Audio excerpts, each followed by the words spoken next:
You are listening to the Lucha Central Podcast Network. And now, luchacentral.com presents Straight Outta The Bodega with King Fatboy Papo Esco. From the wrestling world to the podcast world, it's Straight Outta The Bodega with your host, the King Fatboy Papo Esco. It's Thursday, and you have arrived. Pulled up.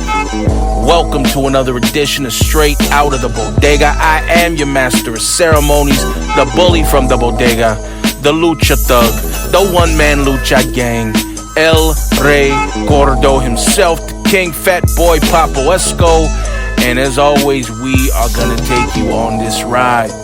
A ride through the blocks, back alleys, and street corners of the bodega. We're gonna give you everything you need. That's pro wrestling and a little bit of entertainment. You know I'm ready. I hope you're ready. So take a seat, pour up your favorite drink, and let's ride.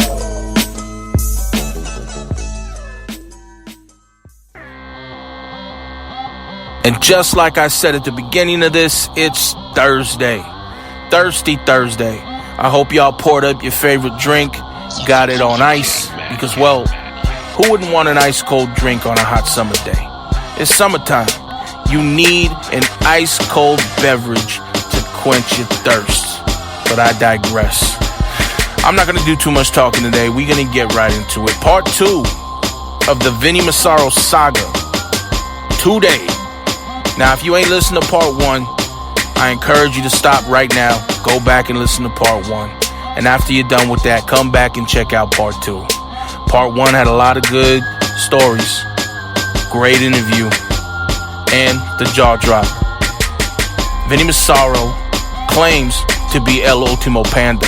Now, I don't know how I feel about that. The jury's still out. I'm going to do some investigation on my own and figure it out. But I will say this. While I don't claim that Vinnie Massaro is El Ultimo Panda, I will say I've never seen Vinnie Massaro and El Ultimo Panda in the same place at the same time. That's all I'm going to say about that. We're going to get right into it. Part 2 of the Vinnie Massaro interview. I can't wait for y'all to hear it. But before we do that, we're going to go to the woman of the hour, the first lady of the Lucha Central Podcast Network, Denise Salcedo with Lucha Central.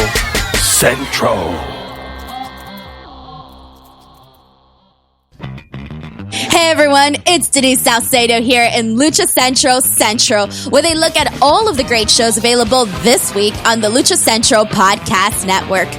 Monday, it's a brand new Lucha Libre Figures and Facts, where Eric and Jeff not only talk about a classic WCW Vampiro action figure from Toy Biz, but they get joined by the superstar himself just days before the debut of his new show on the El Rey Network, Vampiro Unleashed.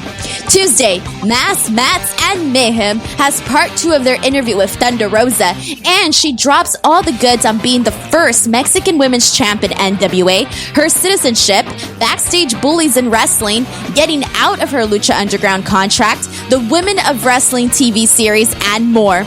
Also on Tuesday, WrestleBoss with Fabi Chulo live covering pro wrestling and MMA from 7 to 8:30 p.m. Pacific.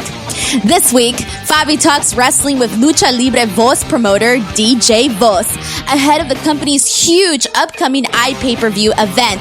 And on the MMA side of things, World Sambo Championships competitor Giovanni Varela stops by the show to talk about representing Honduras in the tournament. Head to WrestleBossLive.com to listen live or download it Wednesday across podcast platforms. Wednesday nights live on Facebook, it's Spanish show La Mesa de los Márgaros, giving you both the news and the chisme from around the lucha world. Plus, this week, owner of one of the world's largest Lucha Libre mask and memorabilia collections, like literally, museums call this guy when they want to do a Lucha Libre exhibit. Christian Cimet joins the show along with general manager of the Perros del Mar brand, Pan de Mal as they talk licensing and merchandising in Mexico. Thursdays, it's Straight Outta The Bodega with Papo Esco, and this week Vinnie Massaro pulls up to the shop for part 2 of his interview, where the trio will talk about his recent international travels to Mexico and Japan, as well as getting the call to train Cain Velasquez for his pro wrestling debut in AAA. On Friday, it's your double dose of Lucha Central Weekly podcast, one in English y el otro en español. Lucha Central Weekly is where you'll find all the top stories of the week, both inside and out of the ring from Mexico and anywhere luchadores are in action across the globe. Find out what's happening in empty arenas across Mexico, including the new Lucha Time Promotions Weekly TV series and how to watch it, as well as Lucha action in WWE, NXT, and AEW. Be sure to subscribe and follow all of your favorite Lucha Central Network series on your favorite podcast platforms. And please be sure to give a rating and review to help more fans find the shows that you love. For now, this is Denise Salcedo signing off from Lucha Central Central. Have a great week. Hey, what's going on, everybody? This is the King Fat Boy Papa Wesco back for part 2 of one of my favorite episodes. We got Vinnie Massaro on the show, but before we get to him, I want to always introduce my partner, my brother, owner and operator of Pro Wrestling Revolution, owner and operator of Pro Wrestling Revolution Training Academy. Keep it going. Owner and operator of Lucha-Mass.com. This guy owns everything. Keep going. He's like a mogul in Lucha Libre and pro wrestling. Así es, papi. How you doing, brother? Lucha Libre. Lucha Hey, Libre. Vinny, he's introducing me, bro. Jesus freaking. Oh, sorry. Owner and proprietor of... go ahead. Hey. So what's up, Vinny? Part 2, man. What's How you up? doing? Kill my pop, fucker. Yeah. You're just a promoter. You're not supposed to get popped, bro. Hey, don't forget, I got brought in by Roland, so. Oh, Yeah. shit, never mind. You're supposed to give. Actually, you're a Lucha Libre fucking promoter. Lucha Libre promoters, they're like, oh, no, I don't want to do any, I don't want to get in front. And then all of a sudden, the show's over. Dun, dun, dun, dun. Here comes the boss with your fucking no chance. Fucking Gabe walks in. Wait a minute, hold on. Playa, we're gonna make this a false count. No. Match. If you ever heard me say playa in any of my promos, then yeah, you're at the wrong show. We had the wrong show for sure. I'm glad we're talking about Lucha because that's really where I want to start. Pretty much where we left off the last episode. Vinny, I wanted to talk to you. Gabe has a lot of connections in Lucha. Pro Wrestling Revolution has a lot of good connections in Lucha. And one of the things that he did was he allowed some of us to go to Dragonmania 2018. He has a good relationship with Ultimo Dragon. And you were one of those guys that was able to go, and you were fortunate enough to be able to work as Vinnie Massaro and as Ultimo Panda. I want to talk about how you felt when you got the news that you were going to go, and what the experience was like, and maybe there's some good stories you can share out of that experience. Oh yeah, I mean it was an amazing time. We got to wrestle at fucking the cathedral. Yeah, you know what I mean? yeah. The fucking, CMLL. You know what I mean? That's Arena Mexico. I mean, it doesn't get any bigger than that. I got to wrestle there, and it's cool because that show is, it's a big show. It's a huge show. There's a lot of fans, a lot of sponsors. So it's a big show, but I think it was just cool because when we were there, we weren't just kind of like, oh yeah, go ahead and have a match here and there. We were treated as we were guests of Ultimo, which is pretty. Absolutely. I don't know. To me, that was a bigger deal than anything else because, Ultimo Dragon's amazing. You know what I mean? Legend. He's a legend. He's who would have thought? When Gabe was asking me what panda do you want to be called? What kind of we can't just be Kung Fu Panda because we'll get sued. So he's like, what should we call you? It's like Panda Panda. I think we're like Super Panda or like Because we're trying to base it off. Remember, Superboy, Super Dragon, man, what kind of panda? Yeah, Super Porky. At first, we're like super. I was like, Super Porky's like, oh, Super Panda. I'm like, dude, that sounds like the most I don't know. I feel like I go. You know what, dude? I feel like somebody's already done it. And sure enough, we Googled it, and there was like someone had it. I was like, and then was like, you know what? I go, how about I call myself Ultimo Panda? And I was like, for fun. I goes, because dude, Ultimo Dragon is the shit. I go, that's always the coolest name. And he's like, all right, fuck it. And then whatever, 7 years later, I remember, Gabe booked him for a show. He's like, oh, why does he call him Ultimo Panda? And he's like, well, because, he always, he was a big fan of yours and thought, your name was cool. So he's like, oh, okay. And then lo and behold, he takes me with him to a tour of Mexico, takes me with him to a tour of Japan. And, I owe, Ultimo Dragon is a big, I owe him a lot. And obviously Gabe, I owe, I can do a whole show on all the things they gave. Well, let's do that now. I mean, shit. Well, now, Vinny, you know what? What's funny that you say the way we were treated at Dragonmania. But for me, even though we were there for like 3 days, but for me, the best experience that I had was either the private dinner we had after the show, or the meet and greet we did the day before the show at the taqueria, where the whole restaurant was shut down just for sponsors and guests. And that, right? I remember we all sat down, and Asai-san says, "Oh, no, this is for Revolution right here." And then we sat down. There was nowhere for us to sit, right? And so then Asai walks in, and he says, "Gabo." And I was like, "What's up?" He goes, "Where you guys sitting at?" I go, "Oh, we're all in the corner." And there was like no room. We had like 4 chairs for like 10 of us, right? And Asai goes, "No, move all those guys out of there." And I didn't know who was what. And so he started yelling at people, and literally like the party in the Red Sea, everyone like moved out, and we all sat down. And I was like, holy shit. And like literally the whole restaurant was open. Like, I don't want to say open bar, but it was like an open taco bar, open beer, whatever. It was like it was insane. I mean, whatever. I mean, I don't know if it was an open bar, open taco place, but every time we ordered, they never said no. So I mean, sounds open to me. You just stopped. Pretty much. Someone got and says, "Oh, we'll pay for the panda. No worry." You know what I mean? No, pretty much, because I would hear it, and like I would look over and like I'd be eating, and then like Asai would look at me and start smiling, and then he would talk to like all the Japanese people, and they're like, "Oh yes, oh," and then they all give me like thumbs up. So I don't, and I didn't at first. I didn't get it, but then when I went to Japan, I got it because it's. I'll explain later, but it's funny the way they were like, "Oh yes, go ahead." Well, it's almost like they were happy they were feeding. Like Vinny would grab one taco for him and then one in his pocket, one for him and one in his pocket. Because if you ever be on the road with Vinny, he's stingy. So like one was for the pocket, one's for later. One in the pocket, half a bite here, and I was like. If you've ever traveled with me, I am the cheapest, most frugal fucking like. I'll bring $10 from my house to spend on the road, and I'll come back with $15. Oh, yeah. I don't know how I'll eat. Like it doesn't. I'm just very frugal with it.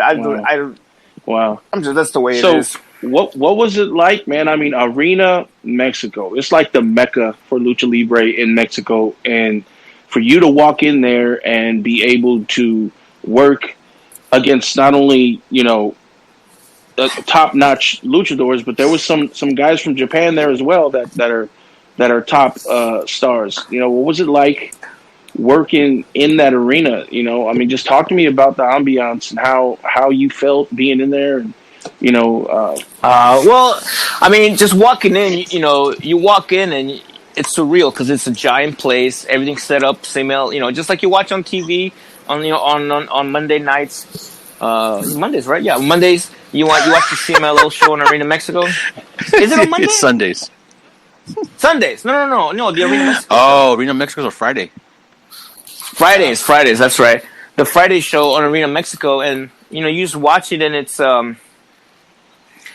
it's just amazing. It's everything set up like that. The ramp set up, and the rings right there, and it's an awesome experience being there.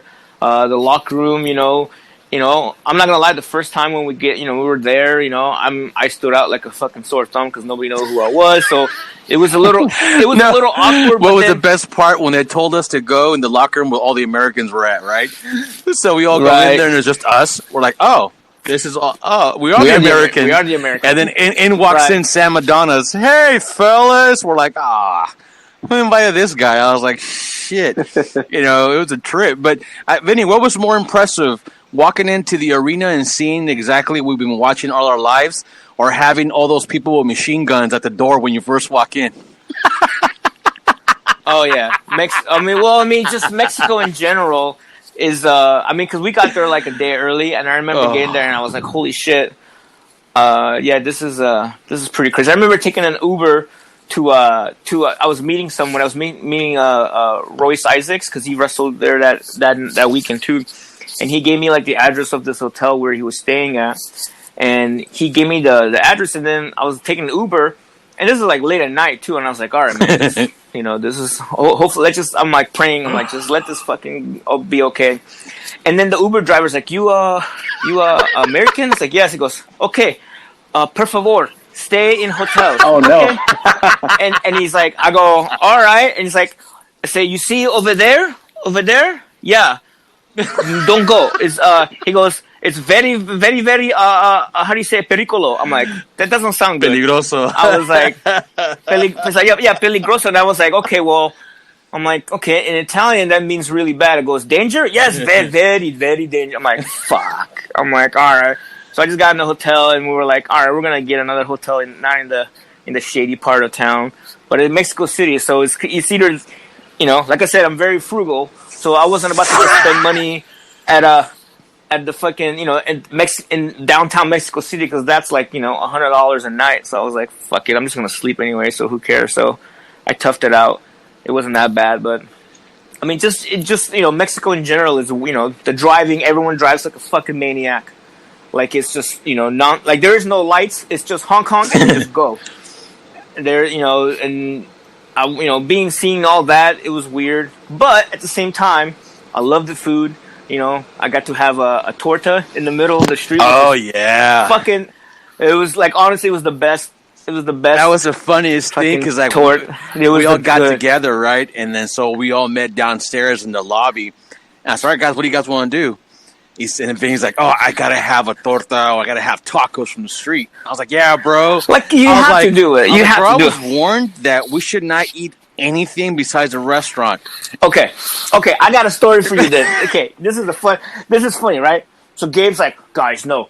If you guys want to be good, you want to have a bad stomach, guys, please, don't eat anything besides the restaurant. So I'm eating a torta. I'm like, whatever. What's the worst that can happen, right? Gabe, I didn't get sick except for one time, and I realized, and I finally figured out why I got sick.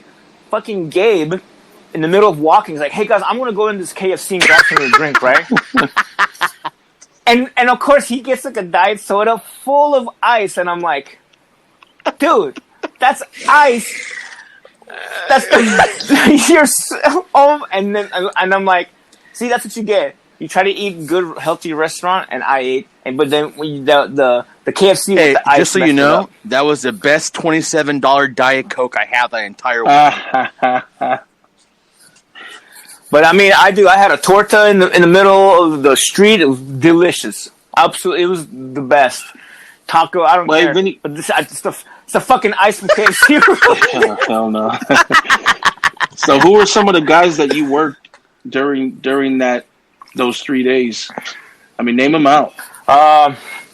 So let's see. Well, first I was in that first day. The first year I had a battle royal, and there was all kinds of people. Like I know Magnus was there, Misterioso Jr. was there, and there was tons. There's a lot of the local guys from. It was the Dragon Scramble. It was the Dragon Scramble, right? The Dragon Scramble. There's a lot of local guys. I mean, I'm sure there's a list somewhere, but there was tons of guys. And then later on, it was myself, Vapor, Jungle Boy, and Nick, right? I think so. And, bro, you better remember that was your roommate, bro. What are you talking about? Oh yeah. That's right. I cannot forget. And yeah, and then Border Patrol, and then against Doki from New Japan. You know, he just wrestled. He wrestles for New Japan now. God, there was another guy. I forgot what his name was. The young Zeus? Okuda kid. Zeus. Okuda?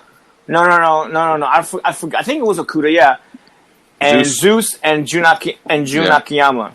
So that was crazy because to me, like, you know, Jun Akiyama is like one of my favorite wrestlers of all time. You know,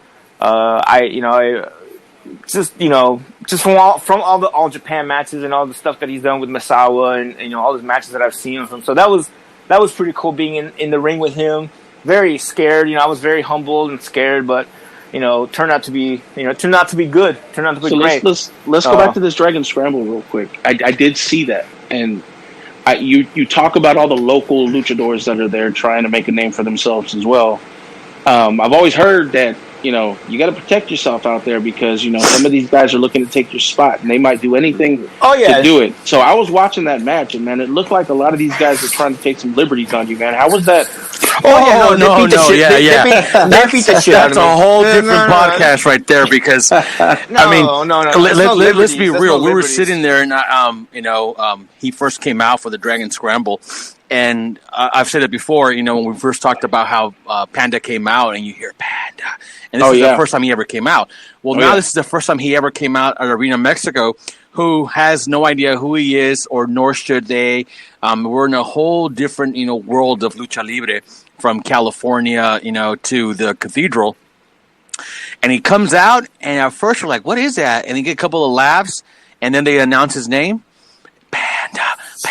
So, I'm not going to lie. I'm in tears. I'm like, man, you know, we've come such a long way, and I'm proud that I'm doing it with my brothers, and da-da-da. And I'm sure Vinny felt the same way. But as soon as the match was over, I see him making a beeline to the locker room. Oh. And I was like, whoa. So then I shoot back to the locker room, and the guy's like, where are you going? I go, brother, I was just in here. You got to let me in. He goes, okay. You have to go. Dude, let me in. And as soon as I get back there, where is he? And I was like, oh, no. Oh, here we go. And, like, literally, Vinny went door to door looking, you know, for, looking for someone to talk to. Yeah, basically, I mean, you know, so imagine you're, you know, a local Lucha Libre guy you're finally going to get to go, you know, wrestle in Mexico. And then there's this white kid with fucking blue eyes, wearing a panda mask that, you know, you're supposed to bump for. I'm sure they're like, fuck this, you know, fuck this. Yeah, so when they're all stomping on me, 2 or 3 guys were just stomping my head. They were like, I was like, oh, and I turn around and I was about to get up and like just start, you know, throwing fits, but I'm like, it'd be very weird for a panda to get in a fight. And plus, I'm like, it's Ultimo's, you know, thing. I don't want to be that guy. It's like, who brought, you know, I don't want to be like, hey, Ultimo brought in this guy, and he ended up fucking fighting like 2, you know, 3 guys. Yeah. And then also, Rey Bucanero, fucking, you know, he came through, you know, because I've known him for a while, and then Gabe's booked him a couple times, so he knew me, and he came in the back. He's like, hey, come here. It's like, don't do it here. Like, calm down. This is not the place to do it. You're, you know. And I said, he's like, you're outnumbered. And I was like, right. Yeah, okay, that makes sense. but he did. He, you know, from what I understand, he did go and talk to whoever, because he was watching it. And, you know, he did talk to whoever was doing that, and I guess he did have a talk about it, but I got asked right away, why is the panda upset? And I was like, no, it's okay. They're all, no, why is he upset? And I said, well, you know, X, Y, and Z. And, oh, really, where? And I said, and next thing you know, the guy came and apologized. But, and that's a good point. You know, we always talk about that. And here you got someone who's an indie worker in California. They don't know him from yay or nay, but he's in the panda outfit of all things, and he was so over because it was something different. I'm sure the locker room, you know, when I was talking to some of the boys in the back, they were telling me, because in the locker room back there's where we sat in like the very end, and then there's a cool locker room were the boys who, obviously paid their dues and like Ultimo Guerrero was there, Atlantis was there. So they have TVs and they can watch everything, and he got over, and it was so cool, But the thing is that not only did he wrestle once, he wrestled twice. So, how do you get over the fact that you're pissed, happy, excited, but now you have to wrestle in a bigger match for someone that you grew up idolizing? Right. So it was. That was supposed to be like that was supposed to be like the easy match, and I got my fucking head stomped on. I might because I already have cauliflower ear from from wrestling and from training MMA that I did. So when somebody someone was stomping my ear, and my ear blew up. So now I changed, and I'm supposed to go wrestle, for the first time as Vinnie Massaro, this new match, and my fucking ear is like all swollen and it's all red, and I'm just like, what the fuck, man? Like, it's stupid. Like, you know what I mean? Man, that's crazy. Like, so you wrestled in the Dragon Scramble. You wrestled 1-on-1 with Okuda, right? And then you had the 6-man with. No. That was the other one. Oh, okay. But you did have the 6-man with Jun Akiyama, Zeus. Yes. Yeah. 8 man. Sorry. Damn, Papa, you alright, bro? You have no control over this podcast, bro. I gotta get control. Jeez. So what was that like, man? Zeus, Jun Akiyama, those are kind of big stars out there in Japan, man. What was it like to be in the ring with them? Yeah, and is it? It was. It's exactly the way you would think. It was, to me, it was an amazing experience because I got to wrestle, a person that I've seen videos from and, emulated moves from. I've taken, some of Akiyama's, suplexes, and I've tried to, do my own matches because of him. So of course it was very nerve wracking. I know we're all wrestlers, but still it was very nerve wracking, and trying to be in the ring and with all those guys, it was pretty cool. But language barrier was a little rough, but luckily with Gabe helping out and also just being wrestling with Revolution, you kind of learn how to just the language barrier, right. Wrestling with the Lucha guys. So it was a lot. It was a great experience. It was. I love going to those shows. We went back the next year again. And it was awesome. Well, on top of that, speaking about the Japanese influence and Jun Akiyama and everything, you did have an opportunity through Ricky Haven Pro Wrestling Revolution to go to All Japan, right? Yes. And I know that's kind of like the pinnacle for you, right? All Japan is everything to you. From you're a huge fan of Japanese wrestling, and to work at All Japan had to have been like just if I die tomorrow, I did it, I made it. Talk to me about how it felt to hear that you were going to go to All Japan. Talk to me about the experience flying out there, just the ambiance and what it was like and what it meant to you. It's kind of weird. You ever hear like moments when people say, I never fully believed that I was doing it until it happened. That's how I felt. Like Gabe told me, yes, you're going, and I was like, and I started crying. I remember crying and thinking, this is like the greatest moment of my life. But yet the next day, I was like, it's not gonna happen. It was just too good to be true. It's not gonna. It's too impossible. Like, this is not happening. It's too good to be true. And I remember like even going to like, I remember packing, getting the visa, and I was like, I got the visa, and I was like, it's still not gonna happen. Like, it's just like, I remember, I took the time off work, and I was like, I'll probably just end up working anyway because it'll probably not happen. Dude, I remember being at the airport, like, showing them my ticket, and I was like, something's gonna happen right now. They're just gonna be like, oh no, it's not. You're not. You can't go, whatever reason. But I remember like, have you seen a doctor for this? Yeah, I know. It's called pro wrestling, bro. Dude, it's pro wrestling bro. You know how it is. You know how it is, man. Pro wrestling is just, it's damaged. It's so many wrong things have happened, and were things you don't believe. But honestly, once I got on the plane and I landed in Japan, and then I looked out the window and I realized that I was in Japan. I fucking started crying like on the plane. Wow. Like, I just started crying, and then like, I remember one of the the stewardess was like, "Are you okay?" It's like, "Yes, I'm okay, Wow, thank you." It's like, "Oh, okay, just making sure." And I just started, and I remember walking off the airplane, and I had the biggest smile. Did you think you were back in California? Like, oh, we didn't go nowhere. We just flew in circles. Dude, I don't even know. Honestly, you know, and I remember when I called him, and we called him at the academy, and I wanted everybody to listen, you know, because it was a big moment for me when I got the call and said, "Hey, we want to book Panda," and I was like, "Panda? Like, really? Like?" He said, "Why?" And I was like, "Because I didn't know that you wanted something like that for this tour." And I was like, "Oh yeah, I think it'd be great. It's something new. We want to try it." And I was like, "Oh, okay, done." And they're all, "Do you want to ask him?" I said, "No, he can go." And they said, "Are you sure?" I said, "Yeah." "Are you sure?" "Yes, don't worry, he'll be there." Because I knew what All Japan meant to him. I was like, "No, he'll be there. Don't worry." Hey, what about pay? What are you gonna give him? This? "Oh yeah. Are you sure?" "Yes, trust me. Like, what? I don't He give will a be shit. there." And so he confirmed it like maybe 20 minutes. He called me back. So then I called Vinny and I said, "Hey Vinny, are you sitting down?" And he's like, "What?" I go, "Dude, just please like sit down. I want to tell you something." He goes, "Oh, okay, what happened now? Like, what happened? Like, what happened? Like, what?" And I was like, "Well, I got a call," and he knew what I was going to say, but he didn't want me to say it.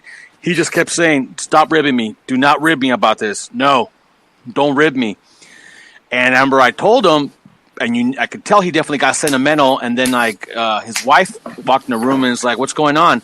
And so then he tells her, and then he's crying, and then my students are like, "Oh, you mean the guy who's really aggressive in the ring is sentimental?" And I was like, "You guys got to understand the journey. Tell the truth. It's the journey, you know what I mean?"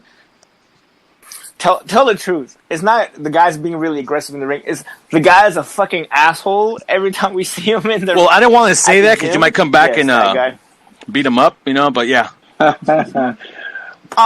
still beat him. I don't still think beat you're him an up. asshole, Who cares? dude. Sometimes. Anyway, hey, Gabe, Come on. speaking of which, Sometimes. you know, I got to ask before. Wait. No, exactly. Speaking of assholes, you go over to me. Here we go. Speaking of which, That's a good segue. Speaking of assholes, Gabe. Because Gabe's got a lot. Gabe's got a long list of assholes. Before we go into the experience of wrestling in All Japan and what the ambiance was like, the buildings and stuff, I want to get Gabe's perspective. Man, you've been with Vinny for 20 years, plus years maybe. I know he means a lot to you. Yes. How did you feel just hearing that they wanted him? You know, and the fact that he's going out there and, you know that this means a lot to him. Like emotionally, how did you personally feel? Because I know you have a lot of vested interest in a lot of us, you know, and I know firsthand that you're emotional about your guys. So I can actually answer this. By all means. I believe that this time was different than any of the other times because before the other times it was him being proud of a gimmick or a wrestler that he has helped, like he's taken a certain wrestler, made him a certain gimmick, and that person got booked or that person became that person, whatever, and to get booked in something great. But this, I believe he didn't even care about that. I think he remembered the time when me and him were watching like All Japan Pro Wrestling from tape traders in his house, eating burritos or something. You know what I mean? Because I had a discussion with my students not too long ago, and I told them, tape trading is how I watched All Japan Pro Wrestling, and I watched it with Vinny. That's what we would watch, you know what I mean? And so when I got the call, Asahi calls me, and he's like, "Hey, blah, blah, blah, we're doing this tour, and I want to take one of your guys." In my mind, I was like, okay, cool. He's going to want to take, Vapor or Jungle Boy because this was after we did Dragonmania.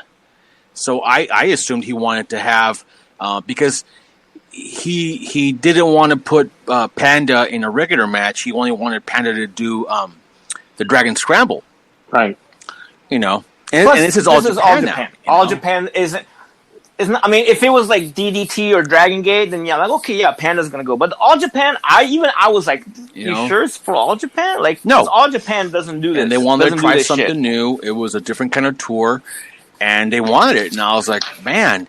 And so to call him and to tell him that are you interested? I'm calling to tell him it's confirmed and it's booked and you're getting paid and you're being flown in and all this stuff, he was just like, for me, it wasn't necessarily about sending Panda there. It was about sending my friend and go, bro, dude, you're going to All Japan where we would sit and watch from the opening match to the main to the carnivals to like all that. And now you're going to go and Cork and Hall. Like, honestly, check this out. Like, I remember,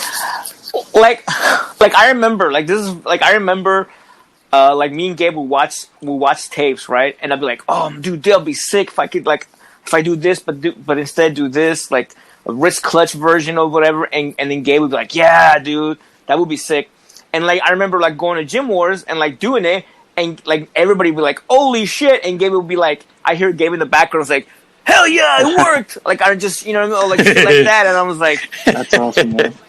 Or I would hear Gabe going like, Akiyama, like, because, me and him watched the shit. And, so, yeah, I mean, it was a great, like I still, like I said, I still didn't believe it. So now let's talk about it. You said you were going to get back to it. That's the, Japan being in the ring, getting to wrestle, the what is that, sponsor dinners and everything. What was it all like? Yeah.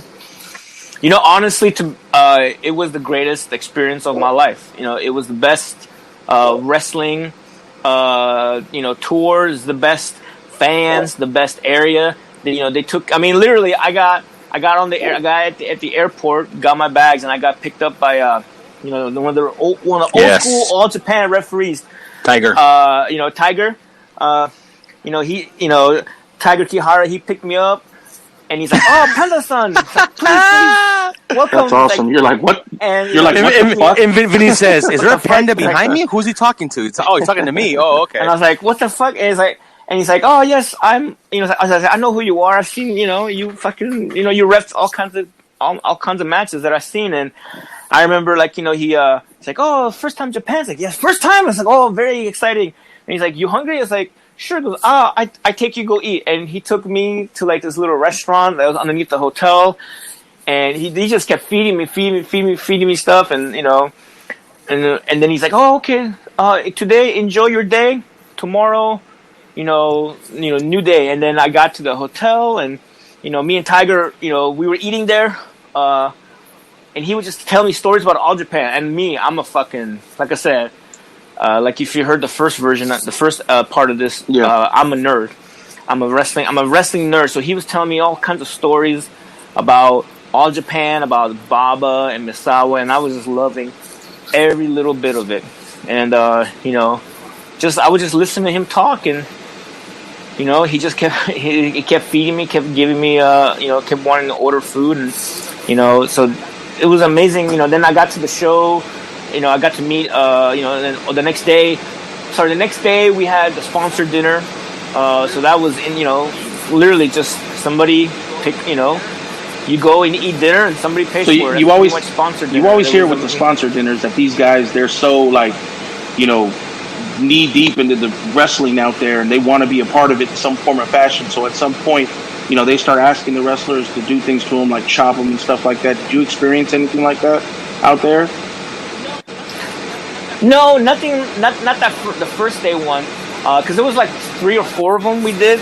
But I remember the one after the first one was just a normal one because I think it was someone that that Ultimo knew. But there was another one. I remember we did one where I wrestled at Kirken Hall, and we did a battle royal, and I got thrown out of the ring by Zeus and Suwama. So I got thrown out of the ring, and like I did like a dive on all the All Japan wrestlers. Wait, a dive or a trust? No, they like lifted me up and threw me. I was like, wait, you've been diving as Panda and no one told me? Oh. They both of them, because I tried to do like the roll. Oh, that's right. Yeah. Scissors. And they lifted me and threw me, and I just did a dive. But then when I landed, I rolled, and I landed on someone's like lap, and then I look up, and it's this lady, and she gets up and she starts smacking me with like she starts smacking me, and I was like, and everyone's like, they're all clapping, and everyone's like, oh, they're taking pictures, and I was like, what the hell's going on? Later on, I guess, I still don't know who, I had to look it up, but I guess she was a famous comedian from Japan. Oh man, so you were perfect for her. So she was like smacking. Everyone's like, oh, it's, I don't know. What, so with the star, you landed on Ellen's lap. Yeah, pretty much. And she started smacking me, and then afterwards, her and her husband, took us out for dinner at Roots and Feathers. It was funny because she's like, oh, we're gonna. She wants to sponsor. It's like, oh, okay, perfect. So we're gonna go to a really. Oh really yeah, nice how restaurant. fancy was it, brother? How fancy? Tell us how fancy it was. Yeah. Keep in mind, my brother flew across the world to Japan to go to the very almighty classic world of TGI Fridays. Are you kidding me right now? No, dude. And I was like, oh, they're like, oh, this is very, very good, very expensive. And I was like, oh shit. And I was like, stop. You gotta stop. And I'm thinking, TG. no, I swear to God. We're talking about TGI man. We're talking about the flat cheese sticks and the Jack Daniel barbecue sauce. TGI Friday. And at first, Panda, is this first time you ever go TGI Friday? Yeah. And at first I was like, I don't get this. It doesn't make sense. Why? And then I was like, well. And then I opened up the restaurant, the menu, and it was all 100% American, like the same exact thing you see at a TGI Fridays in the States. And the prices, I was like, holy shit, that's like really expensive.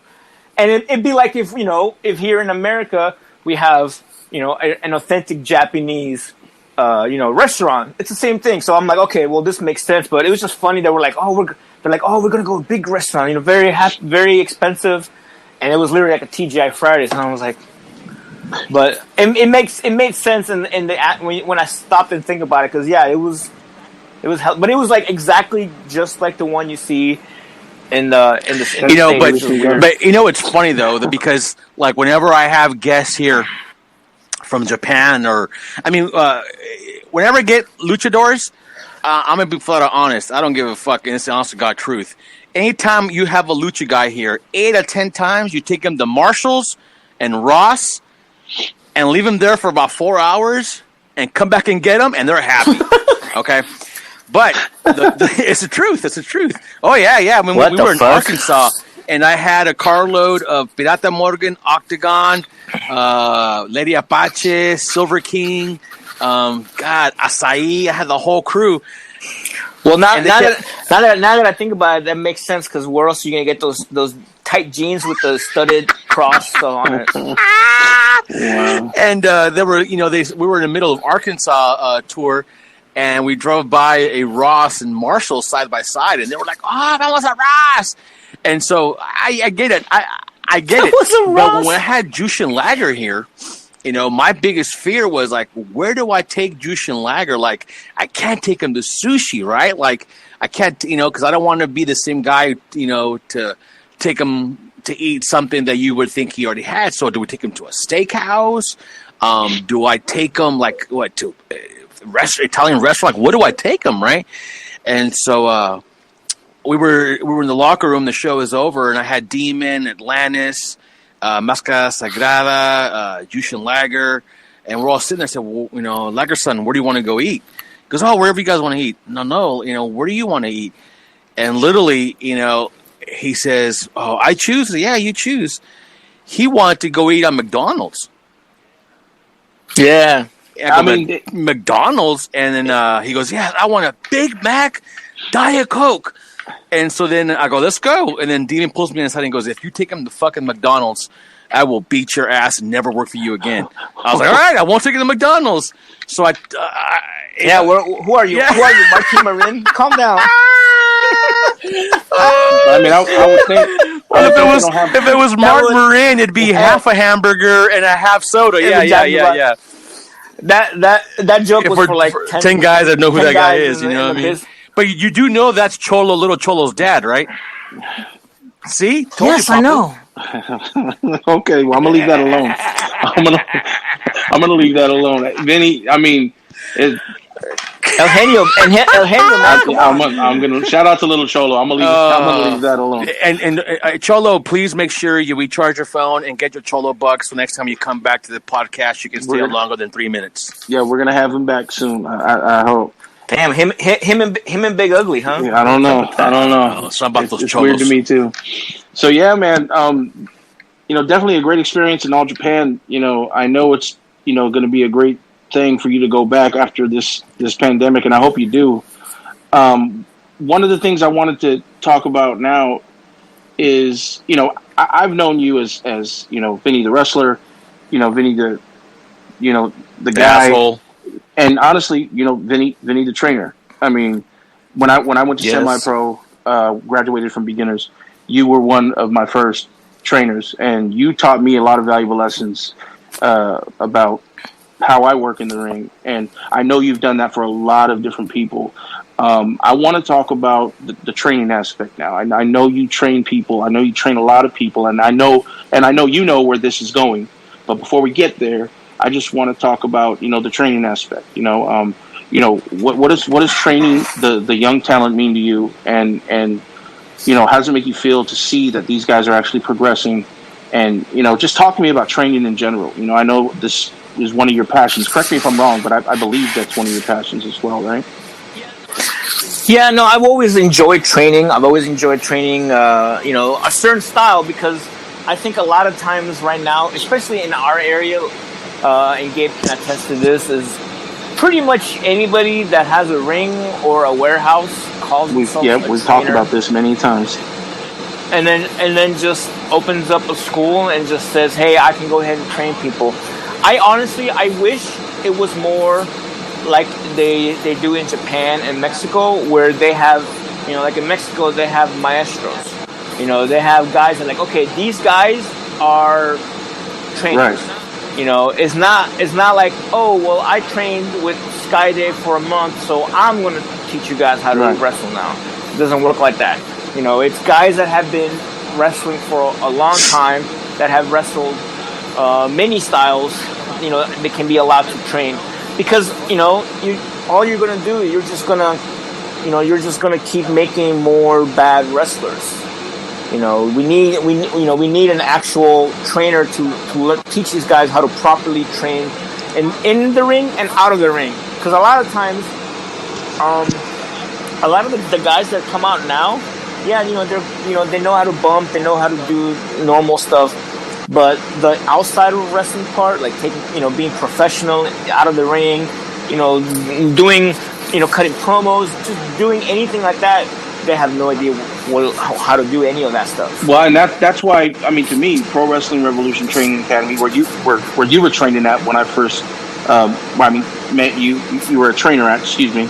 They teach us a lot of that. You guys go through a wide array of etiquette and professionalism, and how to conduct yourself in the business, and that's not that is important to me, because it definitely gave me I guess more of a respect value when people see me, because I'm able to conduct myself well, so I agree with that. You started out at Revolution, and how spit it out, Papa! God dang it! What is your? It's just like his wrestling. He can't Here you go. Well, no, I can now. I remember. I got a story. I'll tell a story. I can now. I remember. Remember Papa when he first started? Hold on. Throw the clothesline. The clothesline. Oh, do I throw the clothesline now? I remember when I first started. I don't know if you remember this, Vinny, but I was nervous to hurt somebody. I was. Oh yeah, I do. That's what I'm talking about. Nervous. Like everything. You were like, Papa, do the move. Papa, do the move. I was very nervous to hurt somebody, and I remember you telling me, "Hey, come here." And I was in the corner, and you said, "Come here, put your head down," and you hit me in the top of the head, and I was like, "What the fuck?" And you go, "Did that hurt?" I said, "A little bit." "Did I kill you?" No. Okay, well then fucking clothesline him.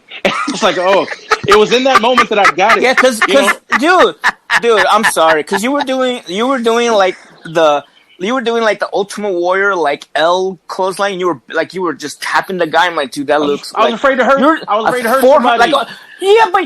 But you're a 400-pound man and you clothesline like a wimp. Well, not no more. I was like, dude, this looks terrible. Now he's 380. Leave him alone.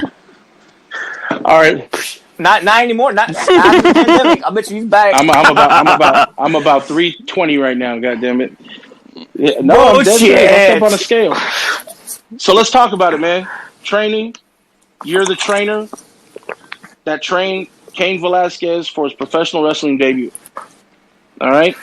Yes. How'd that come about? I mean, what happened? How'd that come about? And I think the main thing that what happened was that Conan, for obvious reasons, because he had Cain going to AAA, he was like, hey, I need him to do something. I can't just have him not do anything. So, Cain lives in Gilroy, which is like 20 minutes from the Revolution gym. And then, so Kevin Kleinrock, so Conan called Kleinrock, and he's like, hey, I had this guy, Vinnie Massaro, because Conan knows me. He's like, oh, yeah, that'll be perfect. So, I told him, okay, well, we're going to use the, Revolution gym, so go ahead and call, make sure you ask Gabe for permission, too. And, that was pretty much it, and then we started training, Cain at the gym, getting him ready for that first, because he didn't know, obviously he's an athlete and he does MMA, so he knows how to throw suplexes and how to throw stuff, but he had no idea how to wrestle, how to take bumps, how to run the ropes. So we were just trying to teach him that aspect of it. Oh, I know firsthand. He knew how to throw people. Oh, yes. I know firsthand. Yeah. Oh, man. I still remember him throwing that German, and we go, Papa, you're next. And we're thinking, I wonder if he... Oh, yeah, he got him over and just easy. Germaned his ass over, man. It was awesome. I didn't even help him. I couldn't do anything. He just well, you never help anybody with that. I tried, goddammit. What are we... Come on, Vinny. Take control of your podcast, please. Now, hey, Gabe, hearing that, hey, Cain Velasquez wants to train. He wants to use the academy. How'd you feel about that? I know you were pretty excited. Well, it's huge, You were able to get you were able to get a lot of your students to help out as well, right? That was the whole thing, It's like, okay, cool. Cain, first it's like, kind of like Vinny, nah, ain't gonna happen. You know what I mean? Why would Cain want to do that? I'm sure he'll go train, somewhere or what have you. He's not going to need that. But right. when it finally came, when he arrived, you're like, okay, shit, he's here. All right, now what? You know what I mean? And it's like, it's exciting because, your product is assigned to it. But at the same time, it's also an extension because, in this business, everything's about a rub, you just can't say we're not training Cain Velasquez. And we thought we couldn't say anything, so we were just keeping it on the down low until one day Cain says, hey, guys, let's take a picture. And I'm like, okay. And he goes, yeah, is it cool we put it on social media? And we're like, yeah, of course. Is that cool? He goes, yeah, I was wondering how come you guys don't share anything. We're like, oh, in that case, click, click, click, click, click, click, click, click, click, click. All right. You know what I mean? Because we didn't know. We didn't know what the deal was. Right. Because Gabe will be like, hey, man, can I post this? And I asked Conan, and Conan will be like, nah, because I'm trying to make it a secret. You know what I mean? Which I get it. Because when he first, when he first wrestled at that Triple Mania. I don't know if it was Triple Mania. Was it Triple? So when he first came out, and everyone's like, what the fuck is Cain gonna do? But he went out and did the Rana, the Tijeras. He did like all that shit. Everyone fucking went nuts. It wouldn't have gotten that big of a pop if there was videos of him doing all that shit at practice. Well, just so you know, his real trainer, Psycho Clown, taught him all that. Right, which is another story. Which is a whole nother story. What's the story? Basically, I gotta know this. Right? No. So Conan would he would send me messages. He goes, "Hey, I want him to learn UWFI style, like fucking rings, like basically amateur, like blood sport. Yeah. You know what I mean? Like shoe style, like hybrid shoe style." So I was teaching him suplexes, like Germans. I taught him, the Cormier driver that I do. The move that I got from Daniel. That Cormier, I got from watching Daniel Cormier. Who was Cain's one of the best friends, right? And friends. I'm like, dude, this will be awesome. And I taught him. He's like, dude, that's sick. So I taught him all these like submissions and like STO and like judo throws that he can do in a pro wrestling style. And then I teach, and then Kane's like, "Hey man, can I learn some lucha?" And I was like, "Yeah, sure, we'll teach you lucha." But I'm telling you right now, Conan doesn't want you to do lucha. You're not gonna do it. Yeah. So what do you mean? It's like Conan told me the match is gonna be like basically, he's gonna go out there and do shoot stuff. So then it's like, and plus he just had, his knee was kind of messed up, so we didn't want to do any basing or anything. We don't want him injuring himself before the match because how bad would that have been? He got injured at training. That would have been terrible. But then the funny thing, he said 2 days before the show, the Triple Mania show, he goes to Mexico, and him and Psycho Clown are training, and they're doing backflips landing on the feet. They're doing crossbody off the top rope. And Cain calls me, "Hey man, like these he was just teaching me all this shit." I was like, "Sure, why not?" And then he goes, "Yeah, he wanted me to do a super kick." And he was trying to teach me how to slap the leg. Bro, and that's my favorite part because I told Cain before he left the academy, brother, whatever you do when you get to AAA, make sure you slap your leg on everything you do. And he would laugh, and Vinny would go, "Don't you fucking dare slap the leg." Basically, all right. Okay, basically, I have a rule. Number one rule, and when I train anybody, do not slap your leg. Just don't do it. It looks like shit because every match has like 50 fucking leg slaps. You know what I mean? This is dumb. And I told Cain, I go, for the love of God, please do not slap your leg. He goes, "Why?" He goes, "Because you've kicked for real in UFC and have never slapped your leg. So why would you slap your leg?" And it's like, "Oh yeah, that makes sense." And he goes, "Please, it looks." And I go, "Promise me." And we literally shook hands like, "Promise me you will never slap your leg." And he's like, "I promise." And then he calls me. He's like, "Yeah, he wanted me to slap his leg, but I told him my trainer didn't allow me to do it." And I was like, "I'm very proud of you." Oh my god! I'm very proud of you. Oh my god! And he did pretty well in that match too, man. I gotta say, he did. Oh well, he's a great athlete. Oh yeah, by far. He's a great athlete. And the cool thing about that is that afterwards, when he came back, it was the gates were open. We could post that whenever he was training. And the good thing is that Conan was like, "Oh yeah, now for the second match, then we can do whatever." Teach him whatever. So I was So in my mind, I was like, "Well, okay, he can do this and this. Okay, well, how about you do Halita into a fucking suplex?" So I was trying to teach him how to do lucha moves, but then ended with like a hybrid over to what he knew, like a. Yeah, exactly. So, and he loved that. He loved that he could do like, little lucha moves into a fucking suplex or lucha moves into a arm bar. The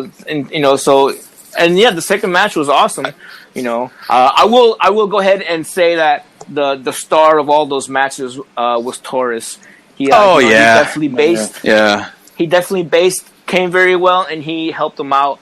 So Taurus was by far, really, really good in that match, and he deserves a lot of the credit for all. In the training for Cain that some people may not know, and some do, obviously. But apart from when Vinny was training him, the MMA, hybrid into so on, he was learning lucha, like 100% lucha from us. And one of his teachers or trainers was Lady Apache. And I remember Lady Apache being like, "Oh my God, I'm getting in the ring with Cain Velasquez, right?" And I'm like, "Come on, lady, you're like an absolute G, but for her, it was like, dude, that's Cain Velasquez." And then Cain got in the ring, and I remember a lady going, "Oh my God, it's Cain Velasquez." But once they started training, she was like, "I'm the trainer, you're the student." And I remember Cain going, "Oh my God, this lady's like the best trainer ever."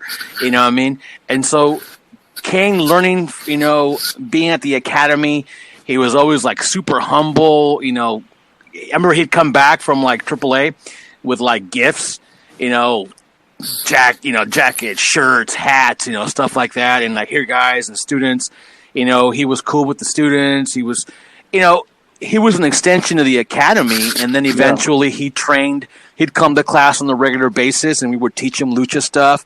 It was just awesome experience that It started as like, okay, we'll train him for a couple of times and we'll never get a rub, and to the point where like he was at class on a regular basis. Yeah, he was such a cool guy. Like he was helped out. Like I remember one time, because when even though I'm a trainer, I've been wrestling for 20-something years. Anytime Lady Apache shows up to the ring to train, I'm the student. Like if Gabe tells me, "Hey, Lady Apache's in town," I'll show up, and I'll be in the class because I want to learn from Lady Apache because she's by far one of my favorite trainers. I've ever been in the ring with. So I remember one time it was me, Cain, and JR Kratos, and like we were done with Lucha class. We were all done. We were just kind of sitting around talking about UFC, and I was talking about because I've trained a little bit in MMA. Kratos has trained a little bit in jiu-jitsu and stuff. So we were talking about like a certain jiu-jitsu. I think it was like the triangle sweep, and he was like, "Show me." So and so me, Cain, and JR Kratos, we just kind of started rolling around a little bit, just doing a little bit of jiu-jitsu and MMA. It was super cool because he was like, "Hey," and he was kind of showing me like, no, do this with the triangle, and he was, and he showed me a couple of his, moves, which is like he doesn't have to do that, he can just, training's done, go home. Like he doesn't have to do any of that with us. He can just, it's pretty cool. It's pretty cool, trading off training, right? I mean, he's so well versed in mixed martial arts, and you're so well versed in professional wrestling that. Yeah, I taught him how to bump, and he was teaching me. He was giving me, take some time and teaching me how to learn that. So, he's a super nice guy, very humble, and he's, I think whatever he wants to do, if he wants to go back to UFC, if he wants to do more wrestling, he's gonna succeed at whatever he does. Because he wants to learn more. He's not just gonna be like, oh, I'm Cain. I don't need to listen to nobody. It's the opposite. He knows that. Shit. He was calling us coach. Yeah. You know what I mean? Like it's, that's just, he can, he has the right to do whatever he wants, but he decided. It was the coolest thing though, because Vinny was very like, Vinny was his coach, very serious. And I'm just a fucking goofball trying to rib him all the time, you know what I mean? And it was funny because Cain's not very emotional. He doesn't show much emotion. He's very, very poker face no matter what you're doing. Unless he knows. Unless he feels comfortable, then I'd say something, and he'd always go, "You're stupid," and he'd start laughing, right? Because it was just like you wanted him to feel comfortable, because he's in the worst case scenario where he comes from the world of UFC, where you have to defend yourself for someone choking you out or whatever, and now you're going to go into the world of pro wrestling where no matter what you do, you're going to end up getting like ridiculed, right? Oh, he went from this, he went to that, you know what I mean? And he took everything in stride. He never lost focus of who he was. He never big timed anybody. And to this day, when Vinny and I speak to him on separate calls and so on, same thing. Hey, how's the academy? How's it going? When this is over, I want to come by and work out. How's the family? Never big timing, man. He's just a awesome guy. And then having him at the academy, and then having Vinny train him, and then having us be a part of it, it's just all awesome. And all that just circles back to Kevin Kleinrock, who seems to have his hand in everything, because Kevin's the one that put the right people together to make it happen. Yeah, man. I mean, I have my own experiences with Cain. I mean, I don't expect him to know me from anybody, and I was happy enough to bump around for him, and I was happy enough to, work with him and stuff like that. We were doing 4 corner heat and all that stuff like that. But there was one time that really solidified how cool of a dude he was. I was doing extra talent at the San Jose Arena somewhere, and for some company, and he was bombarded with. I just saw him out the corner of my eye. He was bombarded with all kinds of fans, and he's signing all kinds of autographs, taking all kinds of pictures. Man, he looked up and he saw me, and then he looked towards his wife and screamed something. She looked at me, and he blew by all the people. He just stopped what he was doing to come say hey to me and give me a hug. And his wife came and gave me a hug to see how I was doing and what I was doing there. And it was just really cool, man. That dude is so fucking genuine and solid. Yeah. So it was cool meeting him, and it was cool to see Vinny actually training him. So that's definitely an awesome experience, man. Definitely an awesome experience. So, Vinny, there was one thing that came about from the first episode that I want to ask you. Okay. Oh no, I haven't even heard the first episode. Well, it was me, dude. You know, we have our accounts. You know, we go with social media, starting to market for the and advertise for the show or whatnot. I posted a video along with one of your one of the posts that was gonna promote the show, and the death of cheeseburger became a thing. I wanted to ask you about that video, man. So are we really going to waste time on this? I want to know, because it was one of the best videos I've ever seen. Oh God!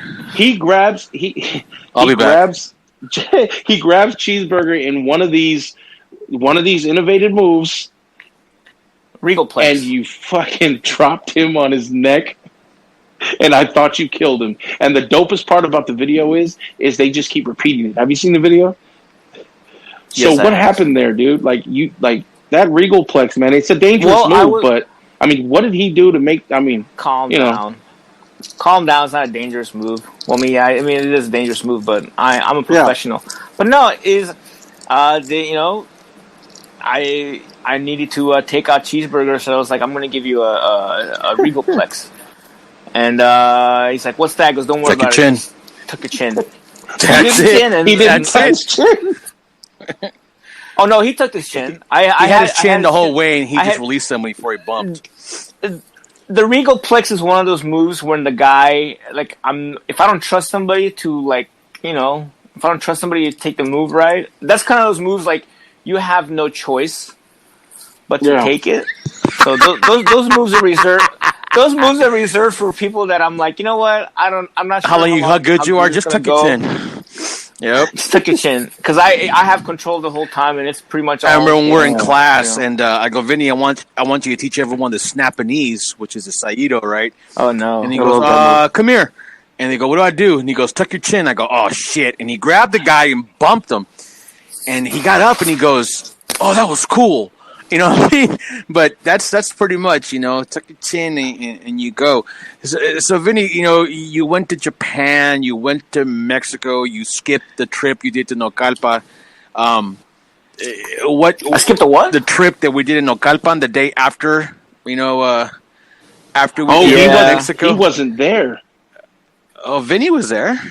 Vinny was there on that day? At Naucalpan, yeah. Vinny was there when the American flag was burned at Naucalpan. Oh my God! Yeah, I was there. That was the first. Matter of fact, that's the was different. Yeah, second time was different. The first time, it was a huge issue because, I mean, they wanted us to do Naucalpan. Silver King, my brother, rest in peace. He put it together, and we were there, and we actually had a project set up where we were going to do talent exchange per se. But in that talent exchange, it included Silver King, which is, we already brought him in anyways. So we came in, we're all on the super high of Arena Mexico the night before, and we walk in, and we went from being the cathedral to the toilet, because not only was Arena Mexico, being, professional and so on, we went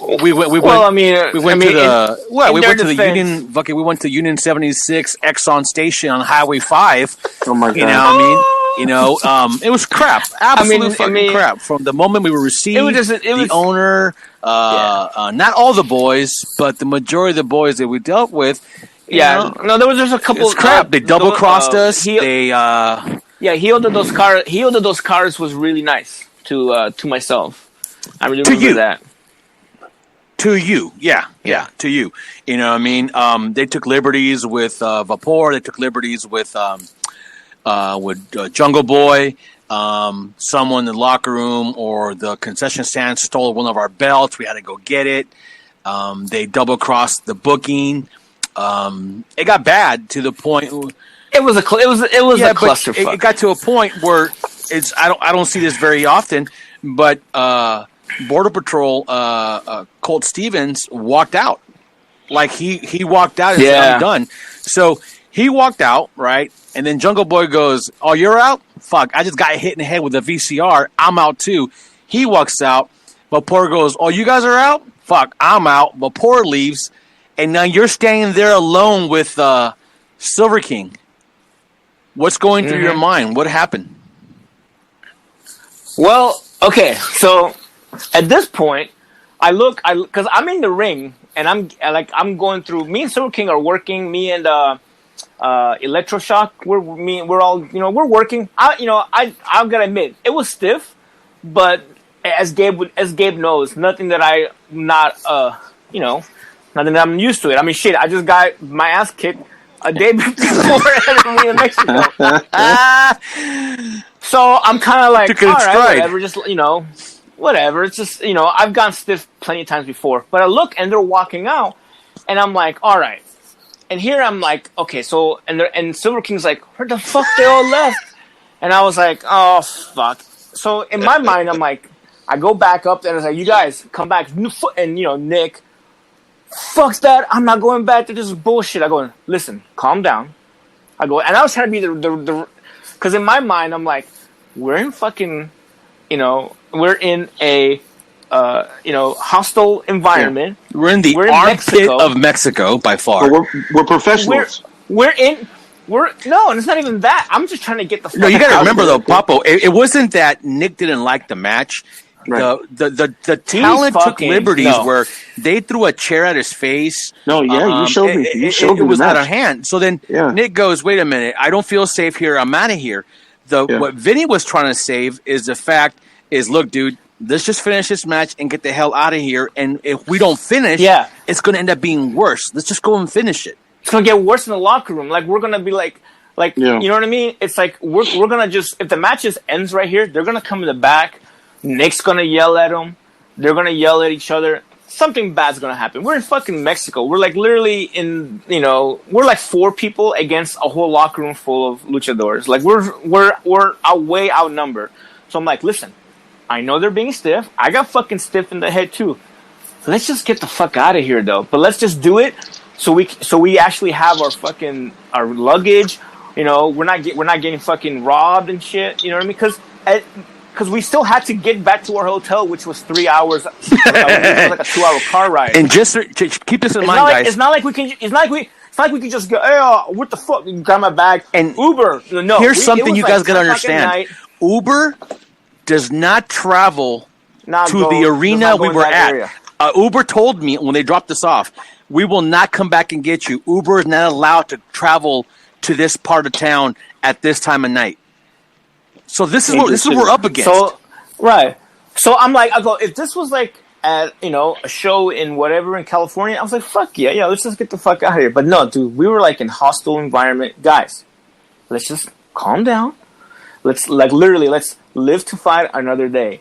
Like, that's all I was thinking. I wasn't thinking like we have to finish the match and get 2 shits. Like, I brought him back in, and I just took the fall. It was done. You know what I mean? But because the main thing, because I know all those guys, if they come back and they start yelling at each other, it's because it's pro wrestlers. Let's keep it real. Pro wrestlers, they all have big egos, and if we go back and they start shouting, we start shouting, it's gonna end up bad. There was already the fucking match before us. Some guy got stabbed in the head. Oh shit! Oh yeah. There was the guy. This guy. So basically, this guy. There was like a death match, or whatever. But one of the guys was hated by the locker room because he talked too much shit to like one of the promoters. And the liberty they took with that kid. Oh. And this guy who's been there for a long time, fucking literally had a death match and took out pliers and started stabbing him in the face. So that was the match. And what was funny though is the guy did not know because the pliers were in the ref's pocket. And when the guy was laying down, so when the guy was laying down, the ref walked over, gave the guy on top the pliers, brought him up, and opened him up. I mean, guys, this is IWRG. This is the same place where Nacho Libre. No. Yeah, but that's. I'm saying that's the same place where that one with the brick, Cuervo, with the brick happened. The guy got thrown. Got the cinder block came from the top. Yeah, I remember that. Cinder block. Yeah. That's from that venue. That's the same promotion. That's the same promotion, same venue. So I'm just kind of like, guys, I know it's a fucking weird scenario, but guess what? I kind of want to go home in one piece. I don't want to be fucking stuck here. You know, I don't want to be like, oh yeah, you're not coming. I don't want to be like, fuck you, fuck you, fuck you. All right, how do we get home? You're stuck here, and now we're gonna fucking figure out how to get home. Yeah.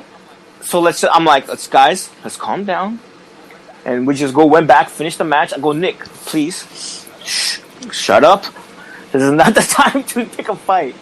But and that's what we did. IWRG. I mean, karma's a bitch, right? They just got their license revoked, right, for trying to do the empty arena. The empty arena matches. So. Oh, I don't know. Yeah. I don't know. But and then also I was like, Silver King, he was. I wasn't like too worried because Silver King was there, but I was like, let's at least finish the match. So I brought them all out. We finished the match, and then we're like, all right, let's just get our pay. I didn't even look at it. I grabbed it in my pocket. I was, I'm sure. I know it was short, but I was like, I just want to get the fuck. But I mean, you say you weren't too worried because Silver King was there, and I for one know how much of a legend Silver King is. I mean, rest in peace to Silver King. But I mean, was there something that?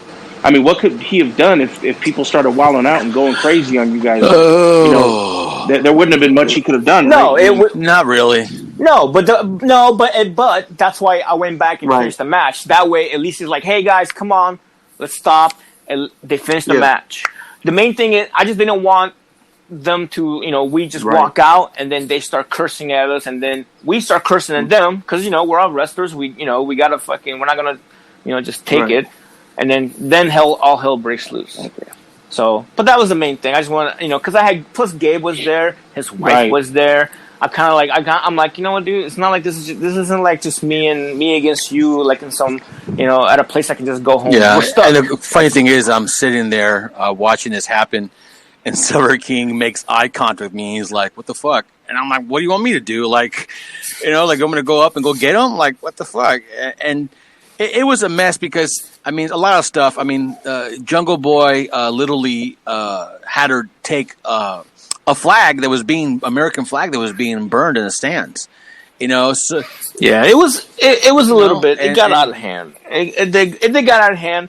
They were being. I'll admit it. They were being extra stiff. But as Gabe knows, this is nothing that you're not used to already. But the thing is, for example, like when I was booking talent to wrestle in Mexico, they were working for Todo por el Todo, Hijo del Santos promotion, okay?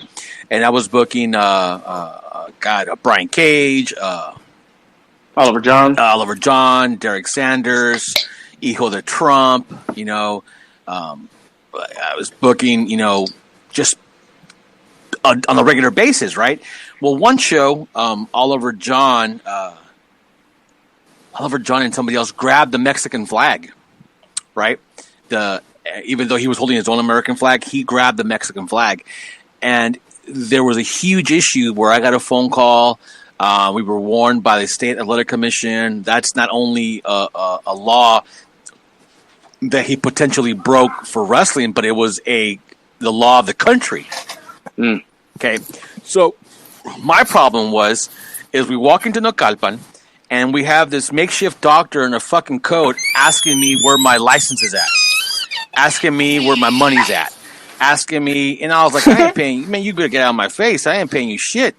Yeah, he going to me. He's like, oh, can I have the fees? I go, you got to pay me the fees for the athletic commission. I was like, what? I'm like, so then he tells me, can I hold your license?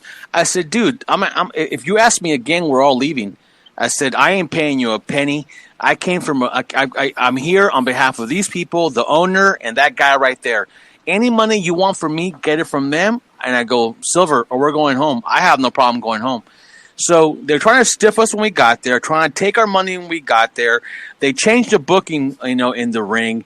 They took liberties. It was like one of the worst experiences ever, but it's something I think that made everybody grow as people because you got to, and we got to remember when we work here on the indie scene, we're working the same people for the most part, every show, and so you know what to expect. And now you're working somewhere where they're hating you because the spot that Jungle Boy and Colt and everyone that Vapor that was on that show, that's 4 spots that did not go to someone on the regular roster. So now you got those guys pissed off, and then you got the guys who are kissing your ass because they want you to book them in the States. And I'll never forget when the show was over, and I got interviewed with Silver King, and we shot each other back and forth on camera. Silver goes, "Hey, the owner wants to see you," and that was one of the scariest walk-ups to any office I've ever done, because when I walked up, it was like fucking an episode of Narcos in that fucking office, man. I was like, "Holy shit!" All kinds of people in there. Oh yeah, and so I sit down, and it's the owner and his son, and he starts telling me how my guys are not, are not used to working on the fly. I flipped out. I said, flipped out, and he wanted us to work. And I remember telling him, thank you, but no thank you, shook his hand and got out of there as fast as I could. And I could definitely see myself, being pushed down the stairs like some telenovela, right? And we get there, and then Vinny goes, "All right, let's go." Everyone, and there's arguments between all of us in the main of the building. We're like, let's get out of here. And I go, "Silver, let's go." And so we all go in Silver's car to go home. And Silver can only hold like 2 people. And there was like 6 of us. Mm. And so luckily I had the phone number of the Uber driver to drop us off. And I was able to call him directly. And I paid him on the side to pick us up. Otherwise, we'd have been stuck in Ocalpan, Yeah, and that's scary shit. And that's the thing. I just wanted to get the fuck out of there. As bad as as much as I want to argue and like yell at everyone, but I'm like, you know what? I'm never. And then we got fuckers. And then we got stiffed on the pay too. That was the best part, man. Yeah. I got stiffed on the pay. I was like, dude, listen. I go, this is. I would have been. I would have been better if we would have just stayed at the hotel. I would have eaten a fucking torta on the side of the road. It would have been great. But But I was like, you know what? Fuck it. I'm here in Mexico. Let me wrestle another place. But man, it was a disaster, and I'll never fucking do it again. Because I remember the next year when we went to Dragonmania again, they were like, Gabe was like, "Oh, there's I go, fuck, no, I'm not going there." No, okay, but I got you booked elsewhere though. Yeah, but then and Gabe was like, "Okay, well, Ray Bucanero can get you guys booked for a CMLL show in Guadalajara." I was like, "Oh, hell yeah," because my wife's from Guadalajara. So I'm like, dude, that'd be amazing. Get to go there. And that was like 100% like the other way. That was such a good experience. Amazing experience. Like, the match was awesome. The fans were awesome. And just being around, we get to hang out at Guadalajara for a little bit. I got to meet this guy, one of the wrestlers, Grand Canute, which ended up being a gear maker, and he's one of the reasons why we have all the the Lucha masks right now. So it was a great experience. You know what I mean? I remember taking the Uber to his house, and I'm like, holy shit! And I remember like, holy shit, this is like I'm about to get jacked or something, because it was like you open it up and it's like a giant villa. But then you go on the side of his house and it's like, oh shit, there's all the masks and all the gear. And then he showed up, he measured me, and then the rest is history. And now he's one of the busiest gear makers I know of, fucking making all kinds of masks. Yeah, he ended up being a godsend. I got a tip on some stuff, and I go, "Hey Vinny," I go, "once you're in Guadalajara, can you go down here?" So I talked to Canoe, and typically whenever you deal with gear makers, you're always dealing with a guy who's about 75, used to wrestle, doesn't know how to use his phone, doesn't know how to use email, and you wait for the gear, and maybe you'll get there in 6 months, or maybe you won't get there at all, right? Well, but he knows how to collect Western Union, but he doesn't know how to do anything else. But this guy had everything from Facebook, Instagram, WhatsApp. I mean, he was on it and so on. He was a great guy. And super nice. Then he goes, "Hey, bro, we're getting measured." And like within 2 days, I already had images of the gear. Do you want this? Do you want this option? Do you want this change? And I was like, whoa, hey, can you do this? And next thing you know, he's made all our gear, and he is the sole reason that all these masks come out, and the quality they come out in, and once this pandemic's over, who knows how long these masks are going to be around for. But either they'll be collector's items or we'll be wearing for a time longer. But if you guys watch, these masks are coming out, or we have a lot of high-end names that are wearing them, so it's pretty cool, man. It's a small world. It's funny. It's funny, Gabe. You think this is what he was expecting? When when I first got to his house, and like I was talking to you on WhatsApp, I was like, "Hey, can you please measure me?" I was like, "I want Panda's." Like, okay, and then like after you hung up, he was kind of like, Revolution has a lot of guys. Like, yeah, I goes, "Oh, so maybe I can do gear for them." Like, yeah, you do a good job for my gear. I'm sure you can. I'm sure Gabe will give you more work. Now he's fucking like just. Now he's like now he's asking. Now he's asking for his 401k. Yeah. So now for anybody that has one of Lucha masks, you can thank me because I'm the one who started the whole thing. If we'll edit that part out. I should get 10% of every. Well, being Lucha that mask. I'm the one that sent you there, I should keep all the royalties. So we'll leave it at that. Correct. Here we go. Their egos. I mean, these masks are like I tell Gabe all the time, man. These masks are crazy. It's like a wildfire. How fast they spread, and it's. I feel like I don't know, guys, man. I'm nervous about this whole thing. I got diabetes, so if I catch this thing, it might be a little struggle for me. But for everyone else, here's the thing. Sorry to cut you off. I think people be like, "Oh, well, I'm healthy," or this guy's like, "Oh, It's not about you. It's not about like you don't know the person that you carpool with or the person that you're sitting next to at Subway getting a sandwich. You don't know if they have an elderly person at their house. You don't know if they have a pregnant wife at their house. You don't know. So everyone needs to stop being selfish and be like, "Oh, well, I'm 30 years old. I'll be healthy. I'll be fine." Well, you're gonna give it to somebody else. Yeah, you're gonna be fine. You're gonna quarantine yourself for 2 weeks and be perfectly fine. But the person that you gave it to, their grandfather's gonna die, or their wife's gonna lose their child. That's what I was trying to get at. Is like I feel like these masks are going to be around even after this whole thing gets like we get a good handle on it. I mean, I believe that these masks are going to be around for a very, very long time. It's going to be a part of fashion. But look how long it's been around for example, in Japan. How they were been wearing masks when they have a cold, when they don't feel a little under the weather, and they wear them out of common courtesy to the person in the office, at home, or whatever. And here we can't even get people to wear them, and they're dying. Yeah. Well, here's because we have a bunch of people that think COVID is a political, it's like a hoax. Some kind of political agenda against the president, which is ridiculous. Because I'll tell you right now, my family that lives in Italy that has seen people die, have seen people get sick. My family in Italy have been in quarantine. They've just been sitting at home doing nothing for almost months. They could care less about the United States president right now. Sure. So it's not a political agenda. It has nothing to do with that. So, but there's a reason why you notice all of the rest of the world are closing down. They're closing down the borders against Americans because Americans, we're not doing it. We're not taking advantage of this. We're not going, hey, you know what? Let's take this seriously. Stop. Yeah. Let's take this seriously. No way, man. It's my right not to wear it, man. Yep. It's my right to want to die, man. It's my, and that's what makes America great, I guess. That we obviously we have the right to choose and so on. But there comes a point in time where you just got to stop being a fucking douchebag and stop being so selfish. Because I honestly believe that if we would all wear a mask from the very beginning and just sit our ass in one spot, we'd be in a better situation than we are now. Now people, we must go to the beach. We must go to a bar. I must have a haircut. Shut the fuck up. And that's the honest to God thing is that we are just a bunch of righteous fucking people who just don't want to, we're so used to being fucking, we can do whatever we want. It's America. It's America. It's America. Well, there it is. There's your fucking America now. You know what I mean?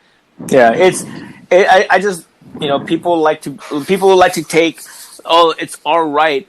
But it's the stuff that you're being inconvenienced for a little bit. Well, you know what? It's, a safety belt is also an inconvenience, but we wear it because we don't want to die. Well, guess what? You wear, if there was a seat belt that you can prevent other people from dying, you would do the same thing. And it's funny because in the 70s, what have you, and once they made the seatbelt a law, it was the same fight that you see now. I'm not going to until they said, all right, you know what? if we pull you over with no seatbelt, you get fined X amount of dollars, which is happening now. Right. Which is now, if in some, like I know in Monterey, you get fined, I think, $100. In some parts of California, you get fined $300. So now that might be the only way to make someone go, oh man, I don't want.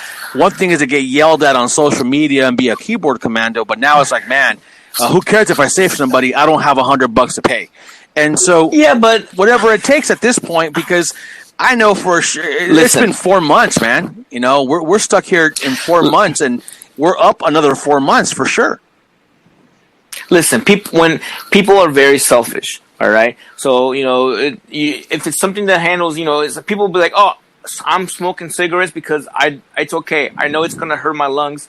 I'm gonna smoke cigarettes. Yeah, but secondhand smoke still affects people. If it's how long did it take before people to not smoke around pregnant women and kids? And still I still see people smoking around kids. Day in, day out.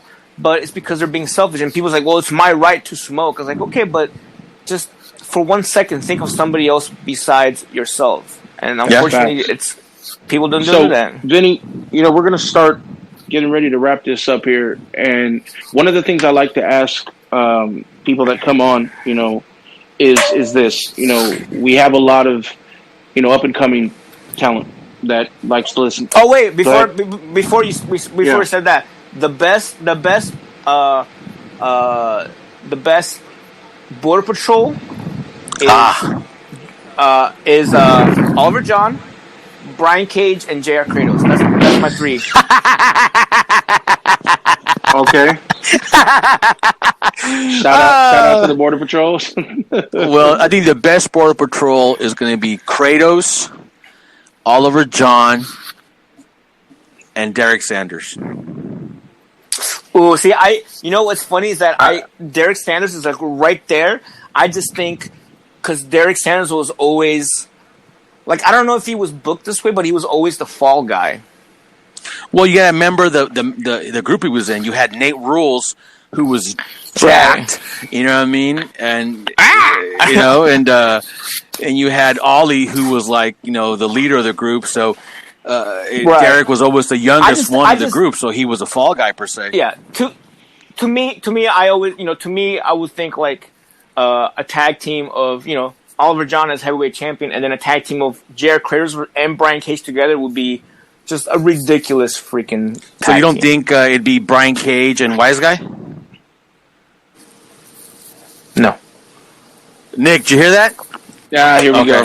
Oh, stop it. Well, shout out to all them dudes, man. But back to what I was trying to. Who's Wise Guy? Here we go. Hashtag sour eggs. Oh God. Oh, that's God. another story. Anyways, so go ahead. What's your question that you got to say? The question I wanted to ask you, man, is for everyone who's listening, aspiring to be a wrestler, aspiring to be in the business, people that are in the business that want to get better, what would you say to them right now as a trainer, as a veteran wrestler, someone who has meant so much to a lot of people in the wrestling business? What would you say to these cats to help, guide them towards not being, as you said before, shitty and not trained properly? Do your research. Yeah. Do your research and find a good school. Don't just find the one that's local to you. Find one that's good. Can you name a shitty school? Well, there's tons of shitty schools. You name one? Can I name one?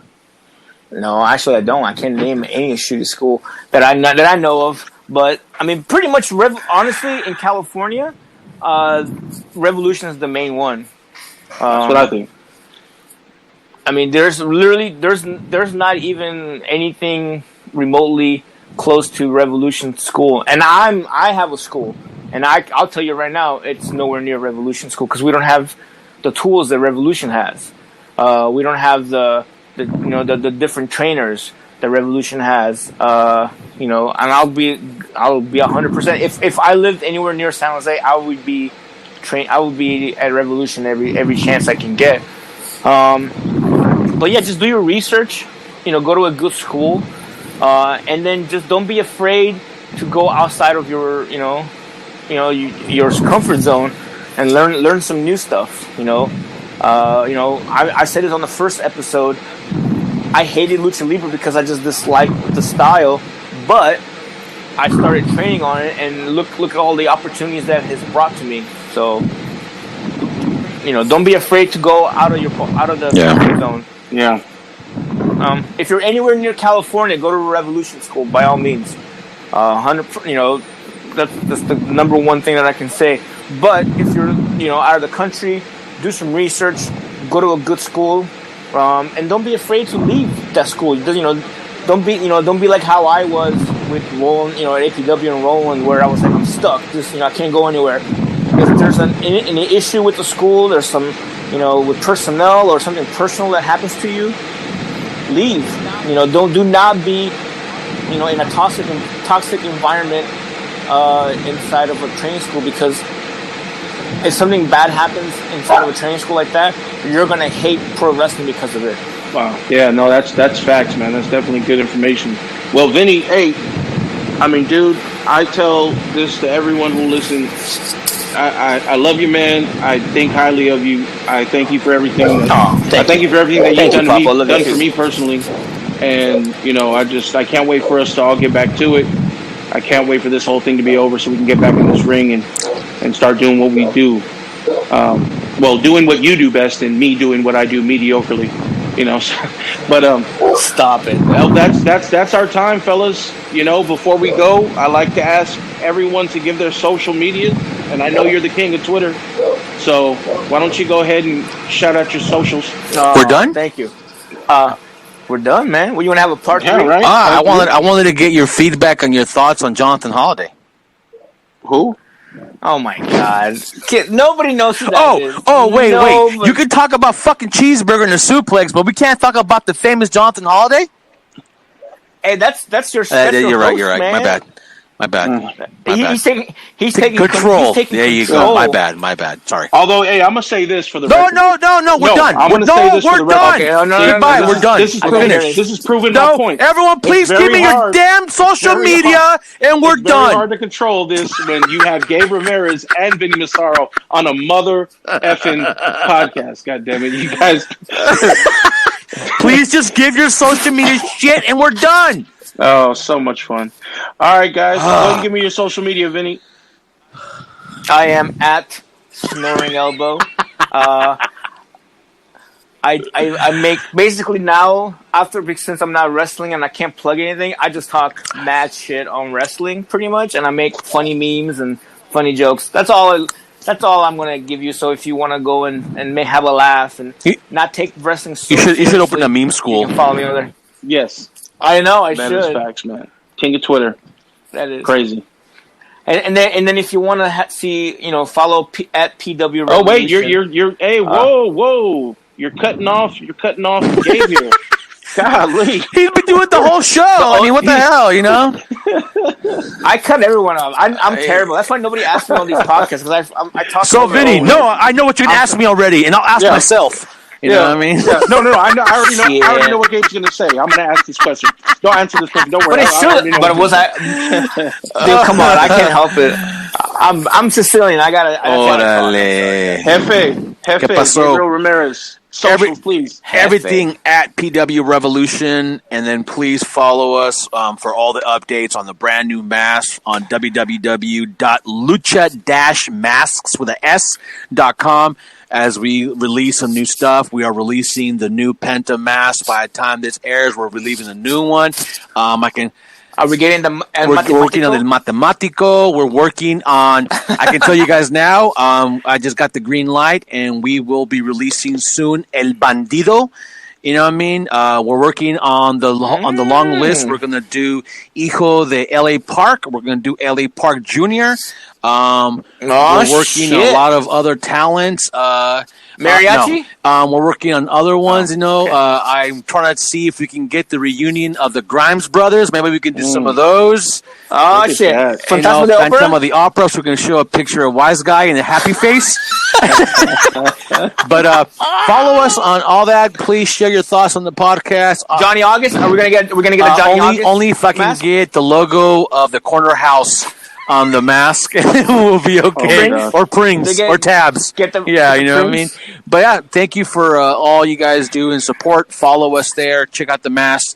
They're needed, so why not just wear them and be different, be cool. Support indie wrestling, support in small businesses, support us, because this is what we do as we reopen our doors at the Academy starting in July. All right, guys. On behalf of the podcast, on behalf of Control Pro Wrestling. Wait. Vinny, you know what he's going to say already, right? So just say it for him. Is Papo Esco. God damn it. Boricua. I am the King Fat Boy. Hey, I love. Do the podcast voice. Do the podcast voice. Do the podcast voice. It's different. It's like, yo, man, what's up? This is Papo Esco. And then like, hey guys, this is Papo. I'm like, it reminds me when Tony Jones debuted in '97. This big ass guy comes out, and everyone's all, so Tony Jones, tell us what you're gonna do. Yeah, man, I'm gonna kick his ass. We're like, oh fuck, Jesus. But no, but the first time I listened to podcast, was like, oh, this is Papo Esco. The King Fat Boy. The Straight to Bodega. And then, hi guys, this is how we're what the hell's going on? Oh man, I love you guys. I love you, brother. It's hard sometimes. Yeah, it's kind of hard being love of a pimp. All right, man. On behalf of the podcast, I'm fucking King Fat Boy Papo. Let's go. We're out. We Bye. Papo, bodega. Oh, I need a beer. Y solo así, mi gente. Wait, did I say that right? Yeah, I said that right. Yeah, I nailed that. Anyway, that is all she wrote. Vinnie Massaro, thank you for pulling up to Straight Out of the Bodega and sitting down with us for a great interview. Huge shout out, mad respect, a lot of love, man. We're gonna have you back real soon, brother. Until then, stay safe, and I'll check you out later. Tune in next week, people. We have a world traveler. He's the brother of WWE commentator Corey Graves. But more importantly, he's worked all over the world. CMLL Mexico, All Japan Pro Wrestling in Japan. Many tours of Europe. He's done work in WWE, done work in TNA. I'm talking about my man Sam Adonis. He's going to pull up to the show for a good one. You might want to check that out. Couple of things before we go. I know you're listening to us right now, so you gotta be listening from somewhere. Why don't you go ahead and subscribe, rate, and review? Search Lucha Central Podcast Network or search Straight Out of the Bodega on all your podcast platforms. We're talking about iHeartRadio, Spotify, Apple Podcast, iTunes, Google Podcast, Podbean, Podbase, Spreaker, the list goes on and on and on and on. Whatever the case is, go ahead and subscribe, rate, and review. Check us out. Keep checking us out, and we're going to continue to try and give you the best content. Also, check us out on social media. Straight Out of the Bodega on Instagram. Straight Out of the Bodega on Facebook and Twitter. My God. You ready? At STR8OUTDABODEGA.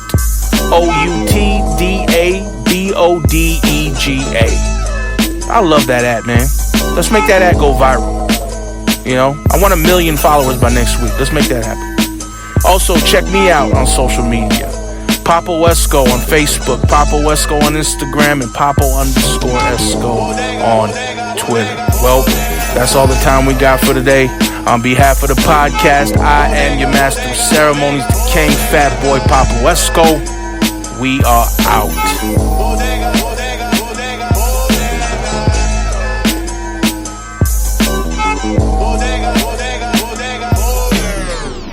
Lucha-masks.com, in partnership with Mask Republic, give you personal protective masks to keep you Lucha strong in the fight versus COVID-19. With world-class luchadors Blue Demon Jr., the Lucha Brothers, LA Park, Ultimo Dragon, Cain Velasquez, Conan, and so much more. Head to lucha-masks.com and you too can become a masked warrior. Lucha-masks.com, powered by Pro Wrestling Revolution.